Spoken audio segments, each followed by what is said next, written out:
Hey, Tony Gassins here, popping in, a little chat with you. Headed to the barbershop, which is a 40-minute ride for me. A ride from my city to the next city over.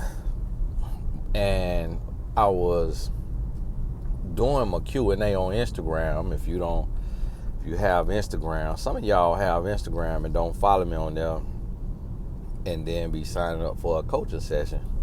And then we go look at your Instagram when I do my put a face to a name thing and see you don't follow me on there. So that's cancelable. But somebody was asking, like, do you ever get to rest? And I just got up from a long nap. But here's one of the things I found is that sometimes God puts you in a position where there is no quote unquote rest, in the sense of you don't get to rest long enough to where you never get tired again. And you don't necessarily get to rest, period. And when you think about even in your life and your job, if you haven't stepped into your full purpose yet, you could be working a job for someone and doing something that doesn't matter in the kingdom, but you doing a job and you getting a paycheck. And you may feel overworked, underpaid, undervalued, underappreciated, tired, and you never really get rest. And that's one of the new things that I've been contending with, and realizing that our life isn't about happiness, meaning a state of being that is serene and bliss. Our life is about a choice, and choosing to be happy in spite of. Our life is about purpose. It's about intentionality. Life is short in comparison to eternity. So you have to choose happiness. You have to choose peace. You have to choose rest. And you have to be okay with that. And I'm getting ready to we're going on a vacation for a little while here soon for my son's graduation gift. He want to take a couple of his friends. And I'll be on text message, but I won't be working. And I'll be away from the phone for the most part, and I'll be writing a book for a client and focusing on that, and just focusing on, outside of that, just doing what God has me doing what God is telling me to do in this here season, and just paying attention to that space. And that'll be rest, but that's 1 week, and then I come back, work for a couple of weeks, and then my wife and I are going away for another 3 nights on another little vacation, just husband and wife, and that'll be a little more rest. And then that next month it's right back to the boys program, and we got 2 trips in the boys program, and that's fundraising to handle those trips, to make sure we can do that, which is not easy. And then we'll get back from there. But I say that to say that I'm realizing not the deep realization that Solomon had in the book of Ecclesiastes, but just in general in life, that we can't get so caught up in expectation. I remember one of my players on a team I was doing mentorship for, I was talking about a schedule, and we was talking about how you put your schedule together and with your life, and how you give your days direction. And he said, "Are you happy?" And I said, "I'm intentional." And I think and that player, he ended up getting in trouble for shrooms, and he, changed the color of his hair every week and paint his nails and get a bunch of tattoos because he was believing in the concept that happiness is a place that you achieve, that is somewhere you get to, versus it being something that you choose. And then we have, cute quotes that say happiness is based on your happenings and, things like that. And joy is a choice. No, that's semantics, and it's interchangeable. It's neither word has any meaning other than what you give it.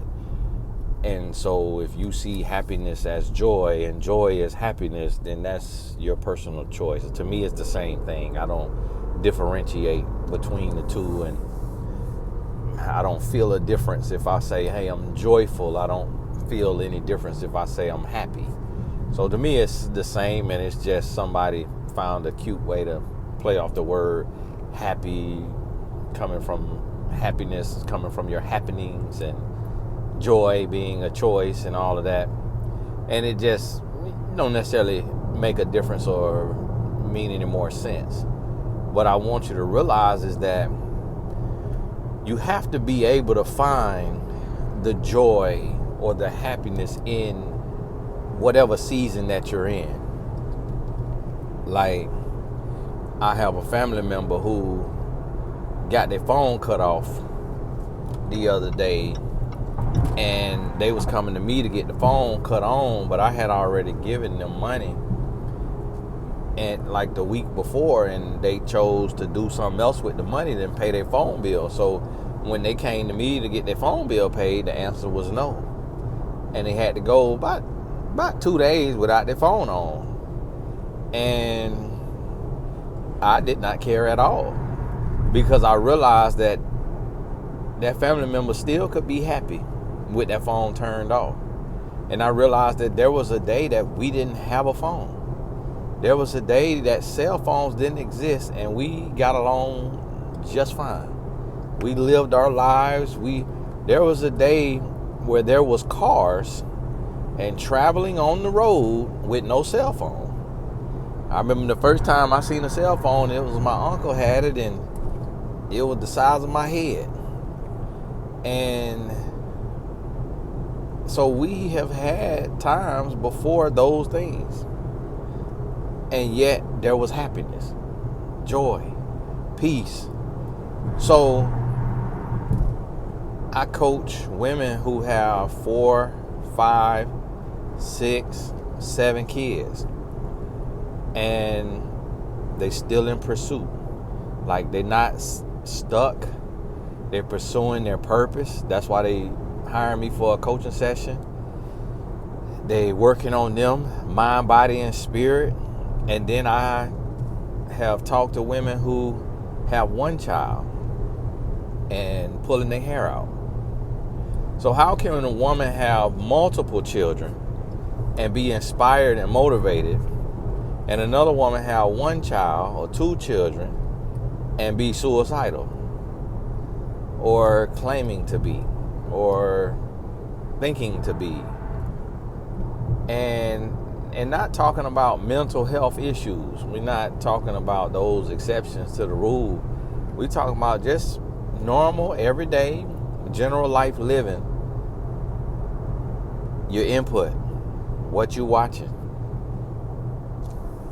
what you listening to, who you talking to, those types of things. So you got to think about that. And you got to process and realize that you have a choice to make. And it don't matter if you employed, unemployed, if you employed with a job you hate, employed with a job you love, you have a choice to make. And with that choice, you get to choose happiness. You get to choose happiness. You get to choose joy. You get to choose peace, no matter what you're going through. And you also got to realize is that it's our place to occupy the time. to do what we are put here to do until we expire. Because when we expire, the hope is that we enter eternity with God. And that'll be determined based on your heart and how you live your life, and did you receive salvation while you were alive. That's what's going to determine your eternity. And that's the goal. Right here is just borrowed time. We pay rent every day. And life is short, meaning in comparison to eternity, but you also can see life as long based on your mindset, based on your choice. And what are you going to do with the time that you have? How do you approach your time? What are you doing? And so that's how we looking at this. And you got to think about that and be mindful of that, and realize and come to the place to where you can see and understand that if you're seeking for a place of rest, if you're seeking for a place where everything is peaceful and serene and slowed down, and there's no trials, there's no test, temptation, tribulation, that place will never come. Because God will give you rest in the middle of your storm. God will give you rest in the middle of the worst season of your life, based on what other people look at it and how other people view it. God will give you rest. And so you have to realize and understand that, and be able to see what the Lord is doing. And you're going to have summer where you can get in the pool, get in the ocean, vacation in life. I'm speaking metaphorically. But then you're going to have winter where it's freezing inside and outside, and it's uncomfortable. It's a biting cold that you absolutely hate. You're going to have tornado season, hurricane season, earthquake season, whatever it is, bug season. Your life going to go through different seasons to where you're going to have to make a choice. Do I see the beauty in the rain? Do I see the beauty in the snow? Do I see the beauty in the sweltering heat that's unbearable? Do I see the beauty in the season that I'm in? Am I getting the lesson in the season that I'm in? And see, a lot of times we are fighting silent battles, and we're losing unseen wars. And in those times, it's you versus you. And what you are doing today is either going to benefit or be a detriment to what you can do tomorrow. So what the adversary does is the adversary looks at the possibility of your life being long. And the adversary attacks us on a daily basis. Meaning you may want to overeat. And that overeating is to bring sickness and illness in the body, to cut off years of your life, to decrease the quality of your life so that you cannot be effective and fervent in your purpose. Because if the adversary can get your legs amputated, have you lose your eyesight, have you die at 65 versus being able to live to 80, that's 15 years of God's work that you didn't get to do. Because he convinced you to be your own worst enemy instead of your own best friend. If the adversary can get you to overindulge in alcohol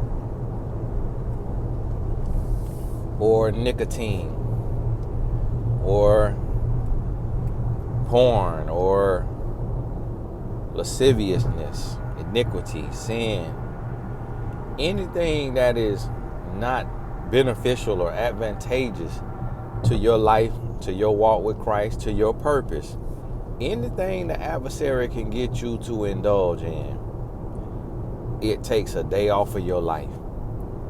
It decreases the time, the amount of time that you can work for God on earth.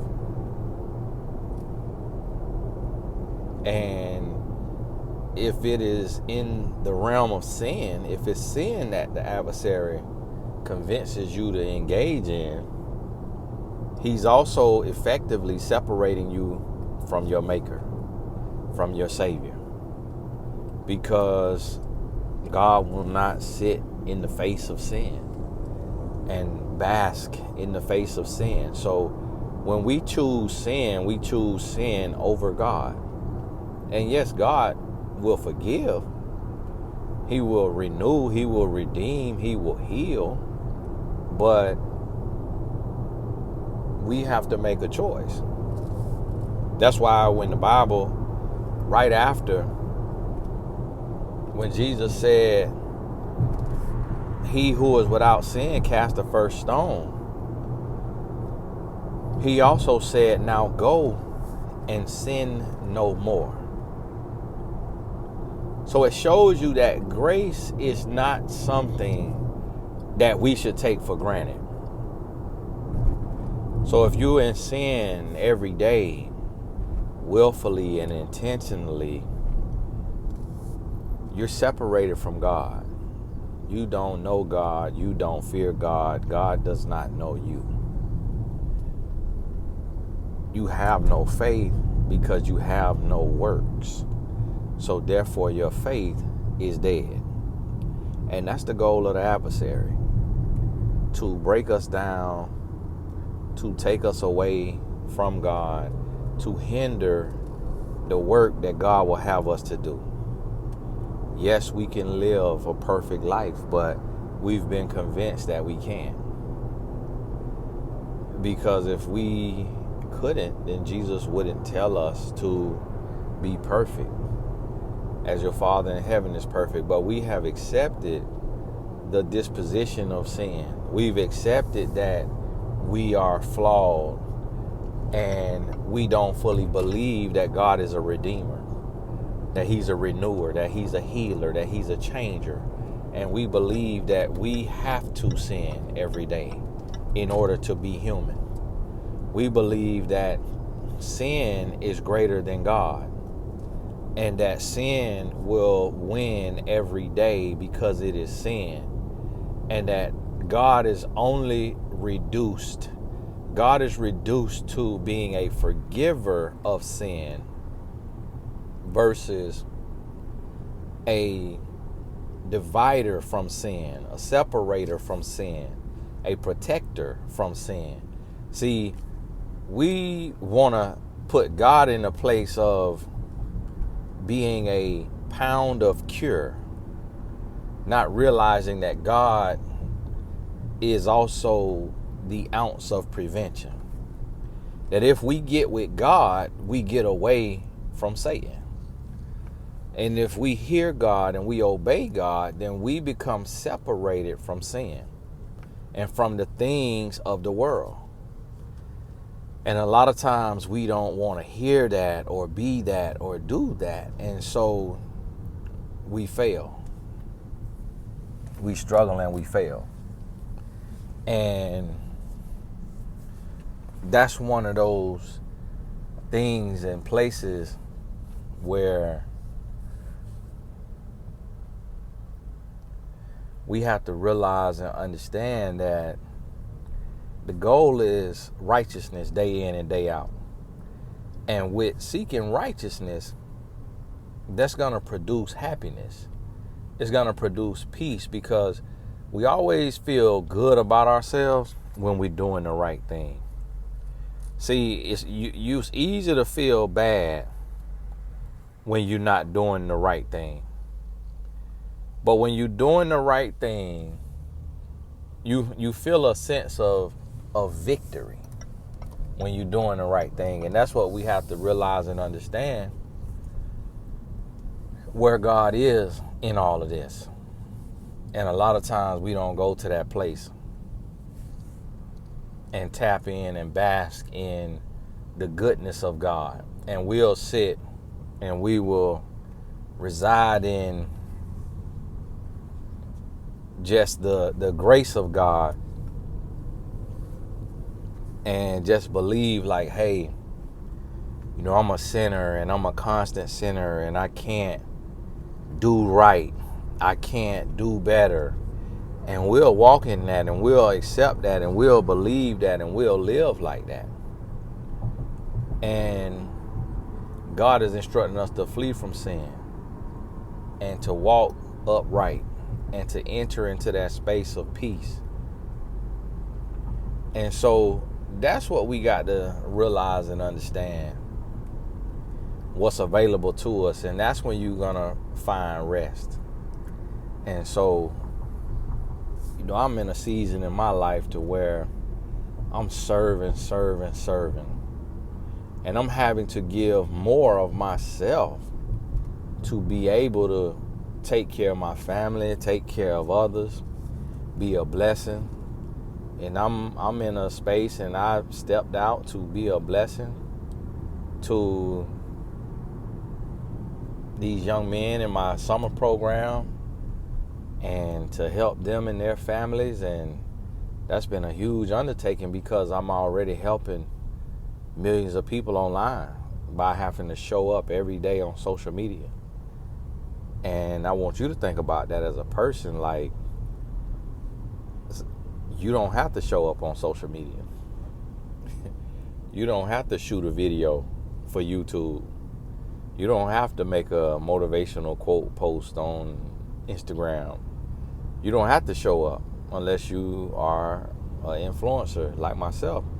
You don't have to show up. Imagine having to show up every day. And imagine you showing up and being obedient to God, and your purpose also is connected to you being able to feed your children. So just like you got to show up on your job when you don't feel like it, but nobody is commenting and critiquing on your job. Nobody is disagreeing with you on your job. You're doing your job for your boss, but you're not doing your job for millions of people or hundreds of people or thousands of people who are sitting and waiting for you to do something wrong, for you to say something wrong, waiting and holding their breath for you to fail, for you to prove to them that you're human, that you're a sinner, that you flawed, that you like every other no good man that they've met. And they holding their breath waiting on that.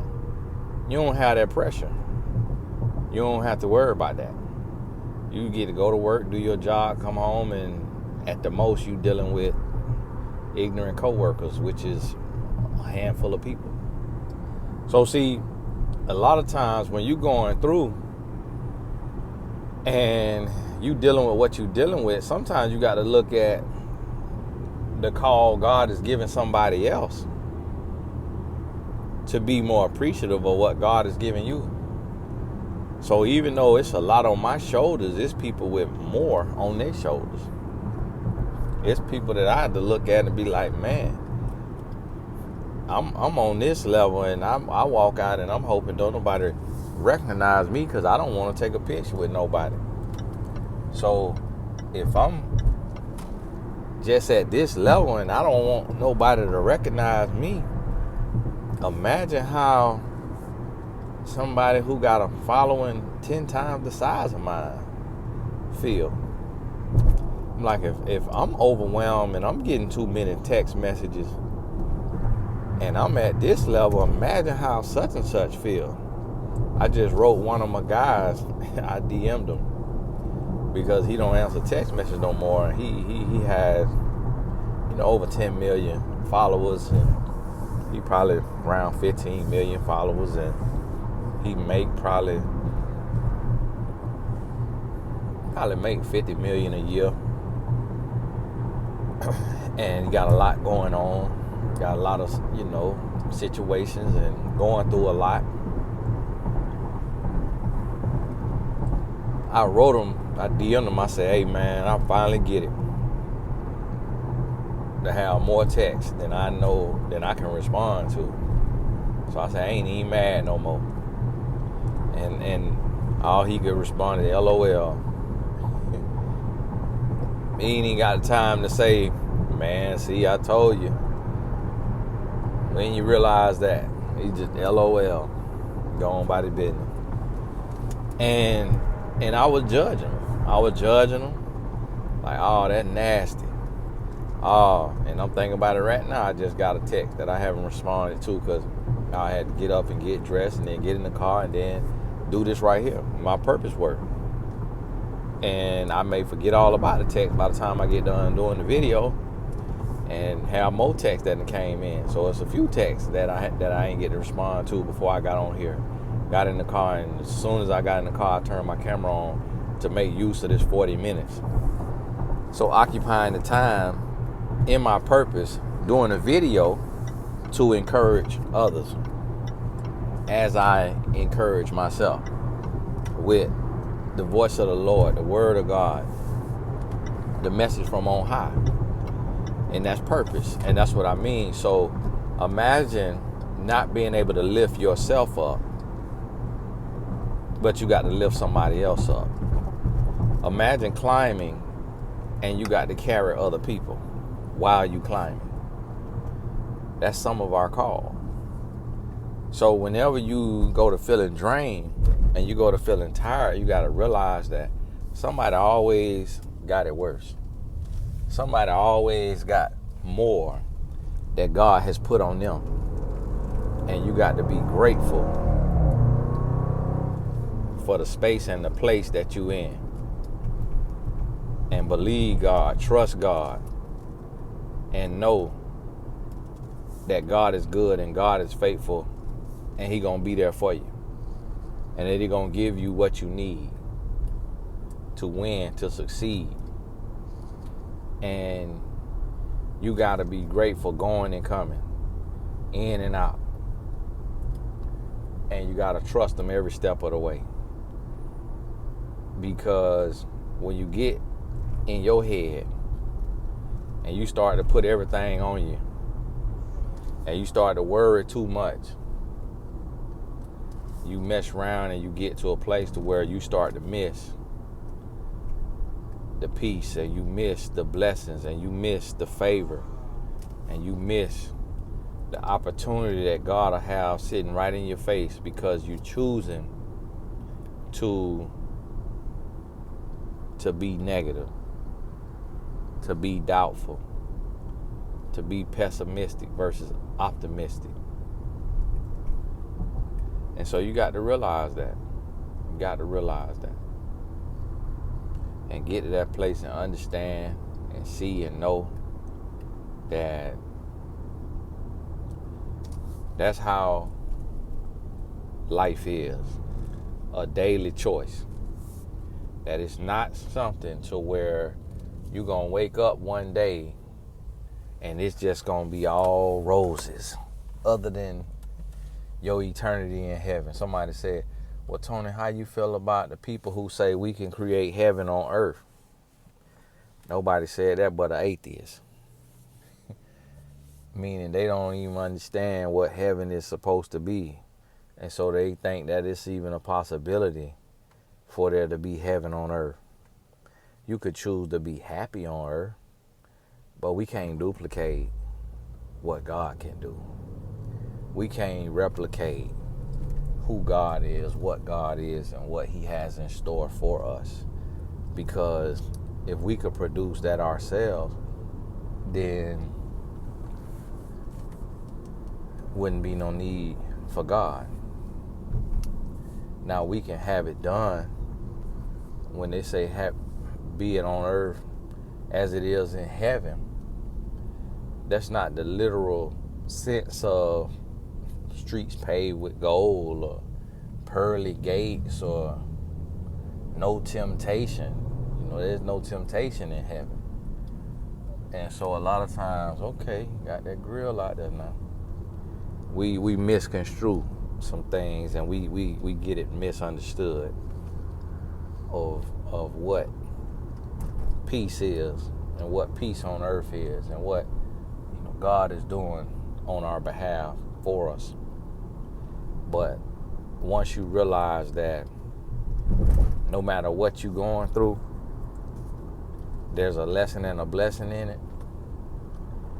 And the lessons and blessings is a concept that the Lord gave me, and I posted about it, and then Steve Harvey, or his producer, seen it, and he taught on it at the end of his show, the Steve show, and that video went viral.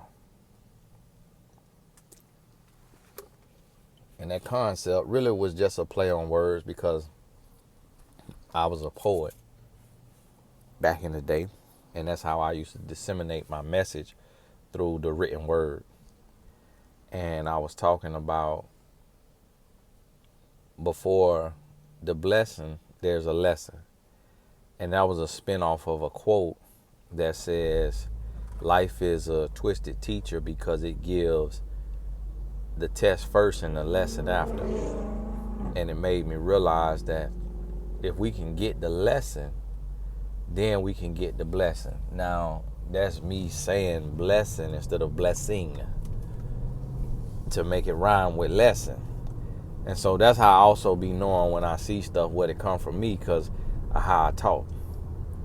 So lesson and blessing don't rhyme.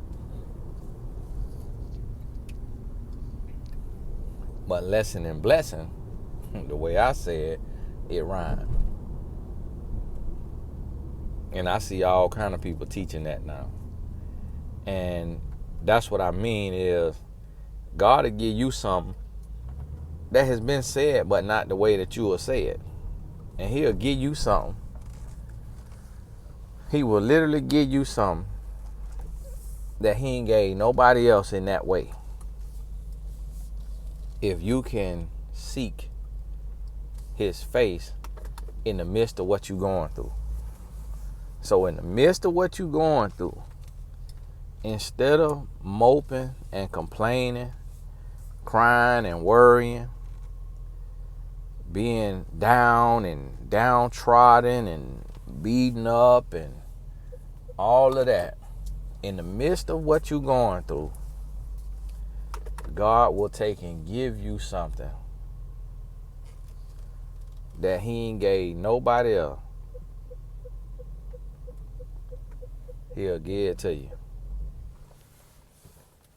He will give it to you, and you'll look at that and get a revelation and be able to share that with your friends and family, and it'll mess around and be something that saved them.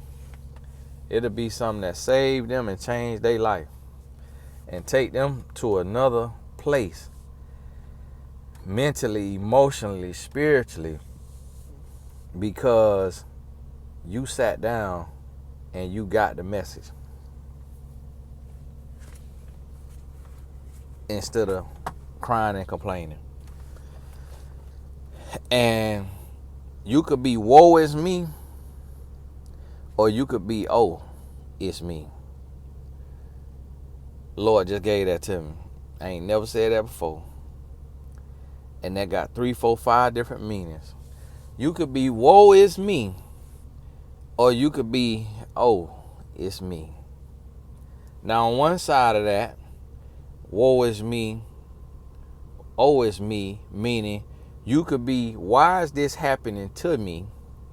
Or you could realize you the reason that it's happening. It's your choices that got you where you at. It's your choices that got you in debt, not God. It's your choices that got you in a bad relationship, not God. It's your choices that got you in the situation that you in, not God. Or you could be woe is me, or oh, it's me. Meaning, if it's meant to be, it's up to me. Meaning, oh, it's me. It's my time. It's my grind. I could do this. It's me. Remember who I am. Remember what I'm capable of. Remember what I can do. Remember the way that I can fight through situations, overcome situations, change my mindset, go to the next level. Oh, it's me. This me. And see, it's all about perception. That's all it is. How are you going to perceive yourself and your life, your situation? You get that choice. You get that choice. And a lot of time we don't take that choice. We don't do what we capable of doing because we talk ourselves out of our blessing. We talk ourselves out of our next level, where we could be going, what we could be doing.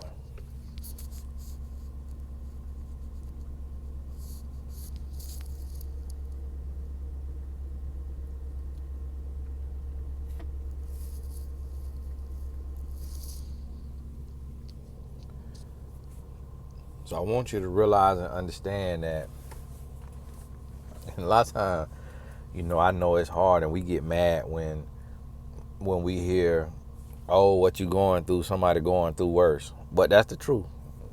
Y'all look these grades now.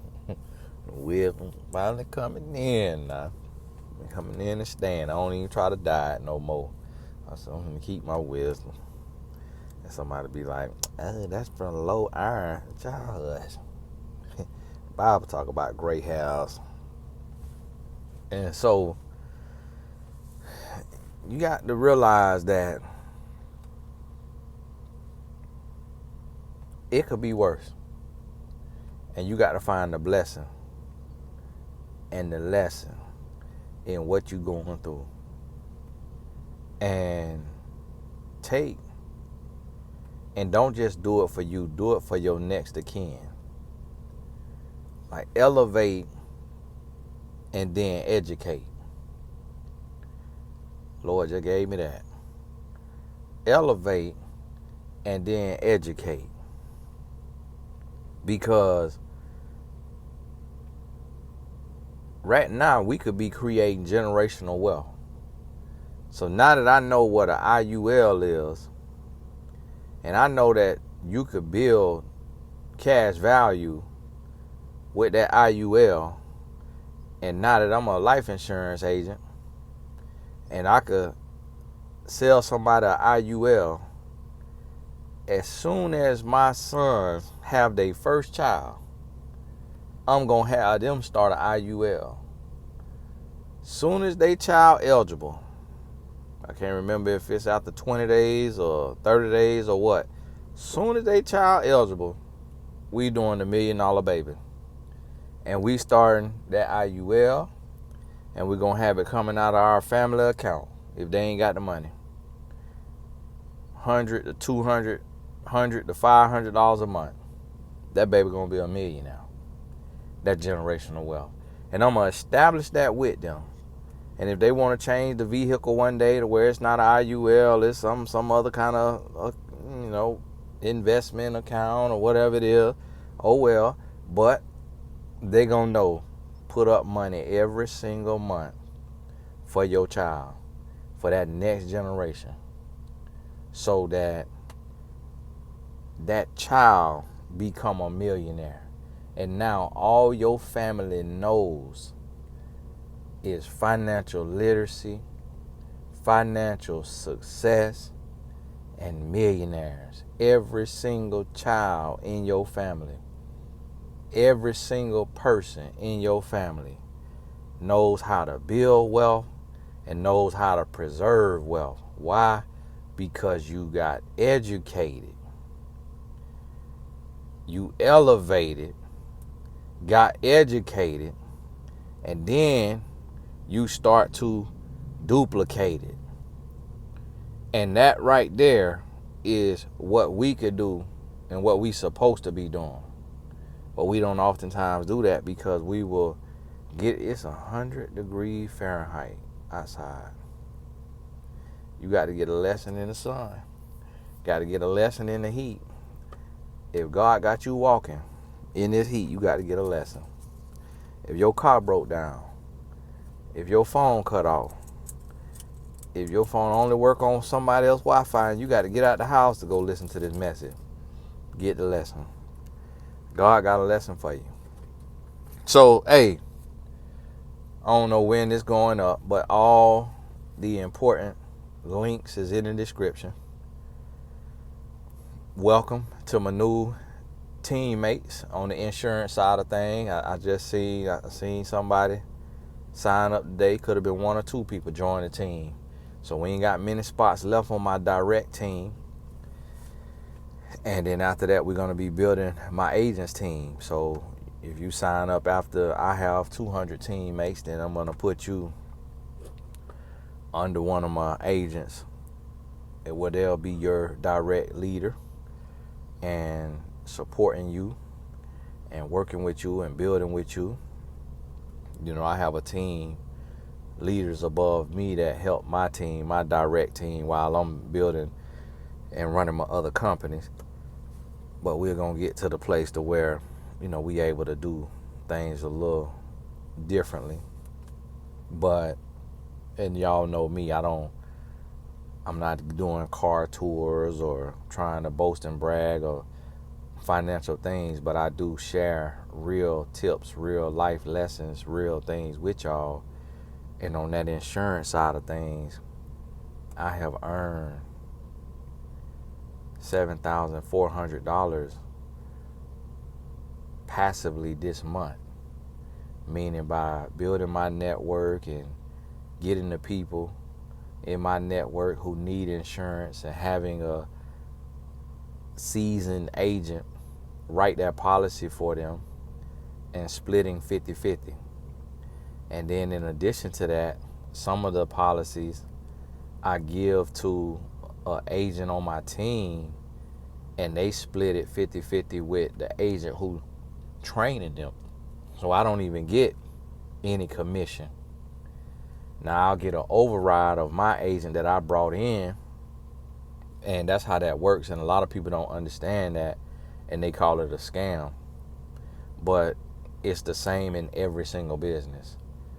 It's the same in the company you work for. The money that your company generates, your supervisor or your manager gets an override of what's paid to you. They get paid more than you. And then the person over them who brought them on gets paid more than them. And the person at the very top who started the company gets paid the most. And so there is levels in every business, and a lot of people confuse that with a pyramid scheme. And they confuse the levels, the multi-levels in a marketing organization, because we marketing insurance. And there's levels to the insurance marketing, so it's called multi-level marketing, not pyramid scheme. Pyramid scheme is a scam where you're not actually providing services. It's just people signing up to pay money to join, and you just got to get more people to pay money to join. So basically you just getting members, but you're not even focusing on products. In the insurance business, in our company, you don't have to recruit anybody to be an agent. You don't even have a minimum of how many policies you got to do a month. You could get your license and do nothing if you just in a season of doing nothing, or you just don't know nobody. But the reason why I'm building it is because I know a lot of bodies, and it's a lot of people who support me online who don't have insurance, and that's why I need more agents to be able to help insure every single person under the sound of my voice. And that's thousands of people, and that's going to take a lot. So, and if you don't have insurance, click the link in the description where it says need insurance and get on that calendar, because you don't want to wait until something happens and it's too late. And that's a part of being educated, part of going to that next level and knowing what you got to do, what got to be done in this here lifetime so that you secured. And we got to break that mindset. Also, if you see this on a Saturday, me and my wife got a date at 8 p.m. I'm so happy about it. That be my rest. When I get to go on a date with her and we sit down and we eat and we just talk about the boys and soccer and social media and this and that, and I just be so in love. That be my rest right there. That be my rest. And so that fills me up. Now my wife, she totally fine, like just sitting at the house, like she cool sitting at the house, but I like to get out. And so we do a little bit of both. Today we've just been in the bed all day. I end up falling asleep, taking a nap, and we've been in the bed all day and got a movie on and Uber Eats. We done Uber Eat food, breakfast food. Then we did Uber Eats for some donuts. Had me a half a donut and just living. A little bit of everything in moderation.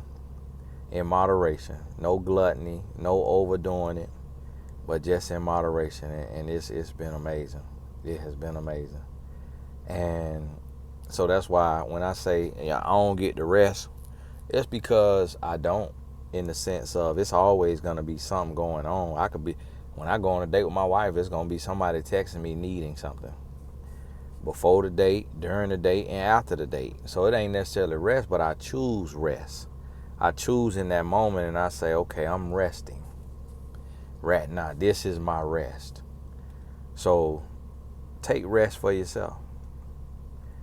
Even if you're in the middle of a storm, even if you're in the worst season of your life, take rest for yourself.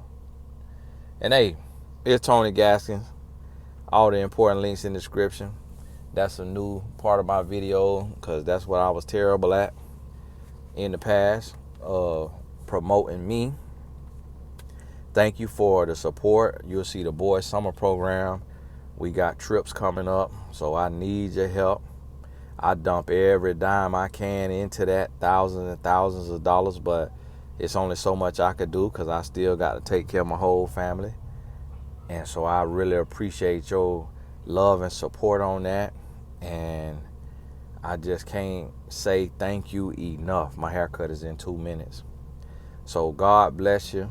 I appreciate you more than you know. We are partners in the kingdom business, in the kingdom work, and I'm praying that God does tenfold for every donor to the Tony Gaskins Family Foundation, to their boys program. I'm praying God does tenfold. And you know, when you pray for tenfold, God might do 100-fold. I don't know what he gonna do, but I'm praying he do something. I'm praying he bless you just for your heart, for your service, for your support, and just for being who you are and doing what you're doing. So, hey, thank you. God bless you. Let me cover up my wife's camera so don't nobody crack that window and get in here. And we'll be in touch.